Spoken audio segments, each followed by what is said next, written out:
Lately, I've been struggling with my 3-year-old's fear of scary things like monsters. It quite triggers me when he is seemingly looking anxious about something that I don't think warrants that kind of reaction. He will scream, he will have a tantrum about something that he's scared about, like a noise or a light that sets him off.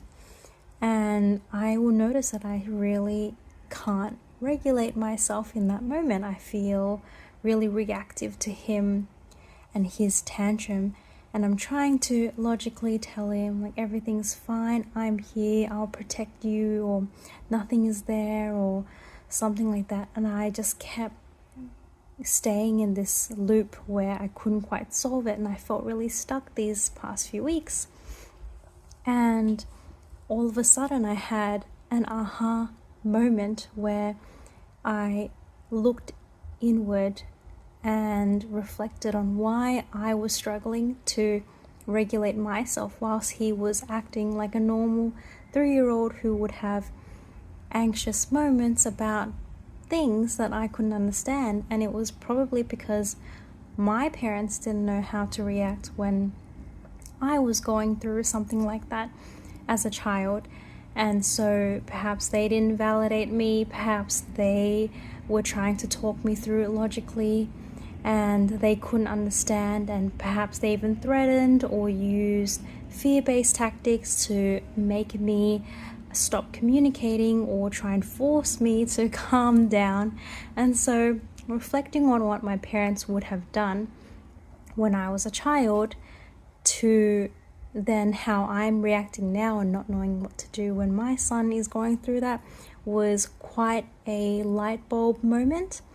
And so I was all of a sudden able to think more strategically about how to solve it and how to break this cycle. So I thought, okay, what does it mean to validate him and to really understand and believe where he's coming from? And so I thought about monsters that could be scary, and instead of just saying, I hear you, I'm here to protect you, I was able to think outside of the box and make up some magic spells that we would chant together so that we would make ourselves stronger, or it would chase away the monsters. And it didn't really work initially, and then I tried it again and again, and after the next few times I could see it really working, and I just felt kind of quite proud of myself, if I can say, that I had a breakthrough, I guess, in a sense. So just wanted to share that and say, if you're stuck and if you're feeling dysregulated and you need something to get you through a tough moment, the inner child reflection and then going into your child's world really was amazing for me.